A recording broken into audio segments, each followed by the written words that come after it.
Hey guys, how's it going?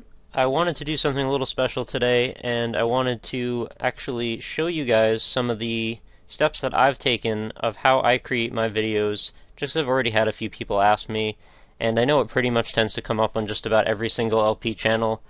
Somebody plays, for example, The Binding of Isaac, and then 100 people need to ask, how do I do that myself? So, in the efforts of leading everyone that watches to being able to do just as much as I do right now, just to spread the joy over the internet, I want to show you a very quick sort of approximation of what I might go through to produce an episode of, in this case, Eternal Daughter, for you guys to watch.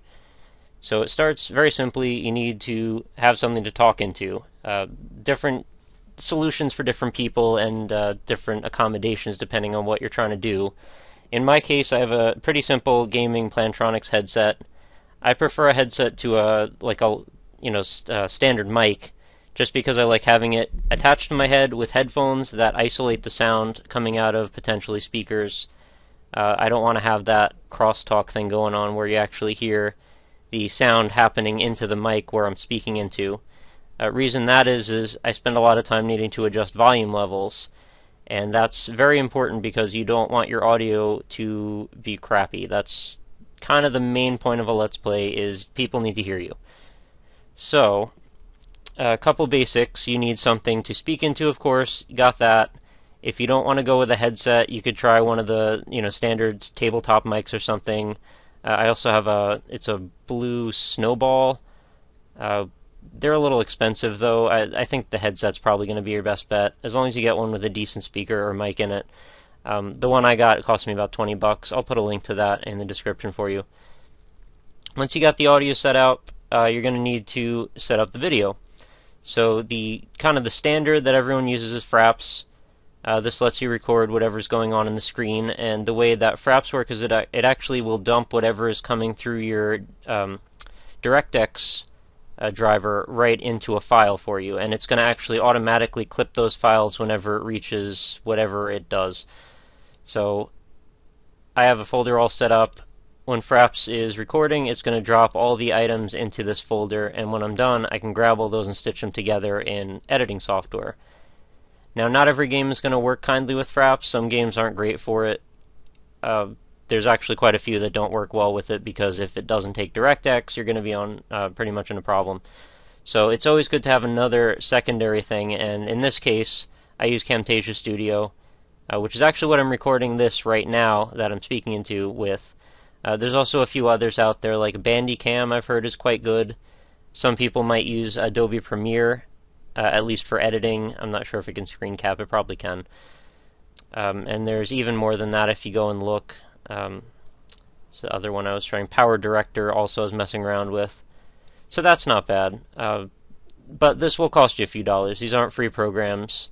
So I'll paste the links up for the description also on these as well. You're probably going to need at least two pieces of software, one for capturing, one for editing, or both for both. Because, again, you're going to want to have a solution for when stuff doesn't record properly, and it'll happen, believe me, all the time. Which leads me to my next point. You need to make sure that whenever you start recording a new program, game, whatever, that when you do it, you actually do a quick test run before you actually start recording your official episode of whatever it is. Reason being, most of the time, the first time out, the sound or the video, something's going to be screwed up. And you want to catch that before you go and spend a bunch of time recording. This is a real thing, and you really want to do it every single time. I just had this mistake today. I got into the habit of using Camtasia without worrying about it. I ran across a game that doesn't like Camtasia, and I got all the audio for both the game and my voice, but I didn't get any video aside from a cutscene. So that episode is scrapped, and now I get to do it again. Not a huge deal. It was 20 minutes. I'll live. It's just, you want to get in good habits if you can to alleviate as much frustration as possible. And there will be frustration even when you try at your hardest. So, next thing is, what if you want to talk to somebody and do a dual comm like what I've been doing with the Kiss episodes with Anza?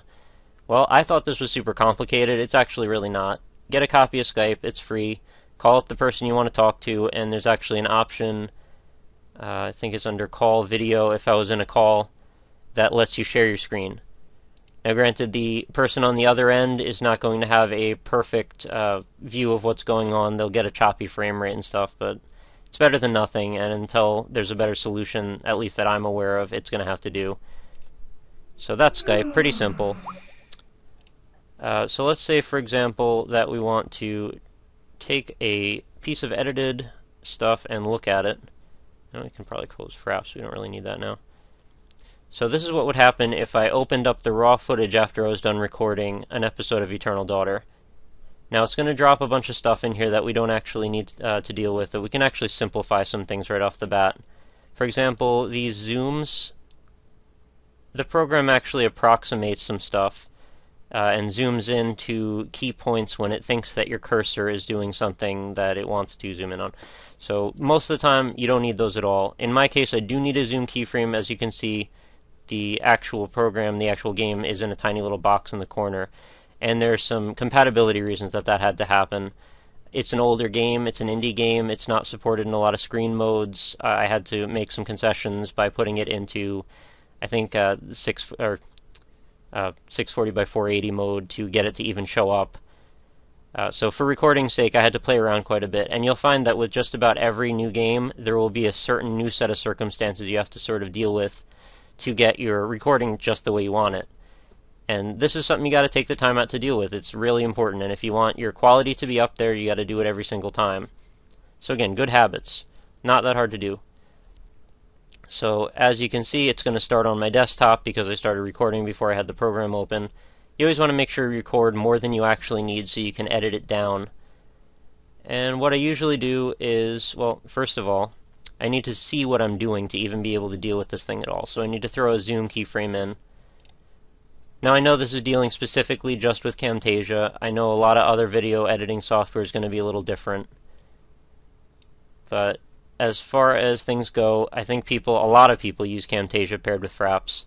So I don't think you'll have much problem adapting to this if this is what you want to do. And you can, of course, branch out and figure out your own stuff. So I threw a quick zoom keyframe in. That appears a little diamond right there, and then when you double click on that, it brings up the options for that. As you can see, I had to get kind of edged up to the close edges of where this screen ends, and I'm going to keep doing that until I nail it right on, because this is exactly what people are going to see, the edges in YouTube. And you can left, right, up, down with the arrow keys to adjust to make sure you get it just right. So I like to make sure it lands on both sides, go left and right. Same thing on the top. Get that as close as you can, go up one, make sure it's there, and then you're perfect. The bottom, actually I think was already perfect, and there we go. So you'll notice this giant honking cursor in the center. First time I did this, I thought I was screwed, and I just recorded an episode with a cursor in the middle. Thank goodness, Camtasia actually has an option to edit cursor effects. So you go to More, Cursor Effects, and then you can actually just toggle that right off. In the case that you're actually presenting something that you want to have the mouse cursor available, there are actually more options that you can do that will help you with that. But for now, since we're just focusing on what's going on in the screen, don't worry about it. So now we can see what's actually going on when we're previewing. We can scrub left and right, see what's going on in the actual video, but we don't really need to do that. So we actually want to cut the beginning off, so we actually start at this screen. So right where the scrubber is, we're actually just going to do a quick split, the right-click context menu, and that's going to put a cut right there. Now what you can do is just remove that, and that's gone, and you also have to do it for the audio track. And now the audio is going to be out of sync until you just nudge this back over to the left to the furthest it'll go. So now if you were to play this, the audio would match the video perfectly. Now another thing I mentioned is getting the sound just right. I probably don't even need to check, but you will notice when I'm playing this, the audio is not great. In this case, I'll turn this off so you don't hear my voice twice. The game music is extremely loud, and you can just see it right in the waveforms. You don't even have to worry too much. So we go to Edit Audio, and then we're just going to drag the entire clip all the way down. This is going to depend on your sound settings. For mine, I need to go pretty drastic on them, and then my voice can actually come up a little bit. And it's actually really great to use Camtasia just because it automatically will split your external mic to a separate sound channel. Again, you don't want crosstalk, so if you were doing this with an external mic, you're actually going to end up with both the voice and the game audio on the same thing most of the time. Unless you have some sort of sound isolation set up, and most likely you don't. So this is definitely preferable. It's going to cut you a lot of work, and it's going to make getting quality audio much easier for you to attain. So this should be pretty close to where we would want the audio levels. I know you're not going to be able to tell from this video since they're going to be muted way, way down. But this is what it usually looks like when I'm cutting this. So if we're all set with the audio, actually we don't even need to really change anything. We can scrub back and forth until we get, I would listen to this, make sure everything sounds good. Listen to it with your headphones, listen to it with your external speakers, check the audio versus another file. All little things you want to get in practice of doing. And then the other thing is, at the end, once you get your outro, however you want to end it, then you have to just do the same thing you did with the beginning at the end, and clip off the ending. So I would probably want to end it probably before the title screen, but we'll say for the sake of argument that I end it on the title screen. So just right-click, split again, and then I can just remove that from the timeline. And if this was set to go, I would go to Produce and Share, and then depending on the resolution you want to render at, that's going to also determine how good the quality is on your YouTube channel, and what the quality was when you're recording it is going to determine what the best it can be at the end is. So in this case, Eternal Daughter, being an old game, it records 640 by 480. You kind of have to go with a pretty low resolution. So I just set it to web, and it's already got a preset for that. You can mess with the other settings if you want, but this is probably going to save you quite a bit of heartache rendering a lot of times to get files you don't actually want to use. So yeah, just play around with it, see what looks good for you. And I would probably even try uploading a file to YouTube just once or twice, see what it looks like when it's actually the way people would see it. Because it's going to change a little bit in quality as it goes from what you recorded, to what you edited, to what you produced, and then what you finally uploaded to YouTube. Each one of those steps is going to be a little different. So if you're all good with that, then you are pretty much done. You've got a file, when this is done rendering, that's going to show up on your desktop or wherever you save it to. You're going to open up YouTube, go to your channel, and do the upload process. And I probably don't need to explain that, hopefully. If I do, then that's a whole nother story. Let me know, and I guess I can do that too. But I'm pretty sure you guys can handle that stuff. So what else? Obviously you need something to play other than probably Eternal Daughter, so Steam is pretty good for that. But wherever you get your games, it's going to be a slightly different setup for every game, like I said. So mess around with that, see what looks good for you. And one other thing I want to mention is I use this amazing program called Joy2Key. I have setups for just about every single game that I've been recording and that I intend to record. I will make a new one for. Eternal Daughter, I already mapped it to what I use is a wired 360 controller. I'm sure you can get one off of Amazon or eBay, like $20, $30. Totally worth having. Most games don't support it natively, but the ones that do, it's really great to have, and the ones that don't, that's why you get Joy2Key. And it's as simple as basically just knowing what the buttons correspond to and then mapping them here. And most of the time you have to use POV switches here, and that'll add the D-pad to it. Because normally it just shows the analog sticks. And the POV up, right, down, left, that's the D-pad. And, for platformers I use the D-pad to control. And this will just support as many damn buttons as you want, but you're constrained by how many buttons are on your controller, obviously. So that's that. And, some games will actually use a joypad or controller right out of the box. This one says it supports it. I don't even mess around. I just leave it mapped to keyboard. It's usually easier. And then just adapt that with Joy2Key. Nice and simple. So that's pretty much going to do it for a brief tutorial of how to produce YouTube videos for the web. And if I left anything out, let me know. I don't think I left too much out. You can get into more detailed stuff like adding title clips, which is how I would add, like for example, just do this really fast, throw a split in here. If I wanted to add a title clip like this, it basically will throw a card up in the middle for however long you want. YouTube is amazing. And then when you get to that point in the video, it's actually just going to show that right there. There it is. And then it'll go back to the footage once it's done, and you can zoom in and look at that and adjust just about everything about it. Usually 5 seconds is a little long. 3 to 4 seconds is usually fine. These guys can be a little tricky though. The way they work, I didn't know I wanted to get into this, but is they actually show up in a title clip bin, and each instance of a dragged version of one of these out here is unique. The one over here is the only one you care about. The one over here, if you change something, it's not going to affect this one.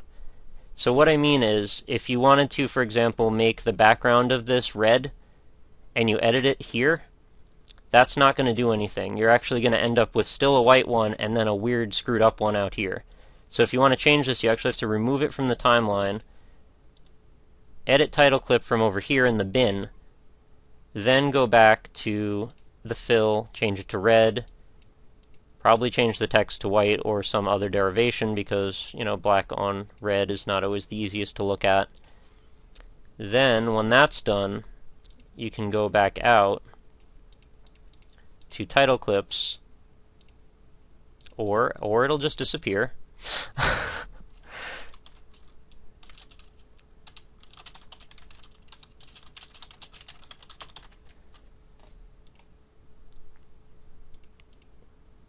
Well, there's an example of when things don't go exactly the way you want. So I actually thought that that was going to move that right there. Oh, okay, now they're here, in the clip bin, not in the title clips area. That's why I was wrong.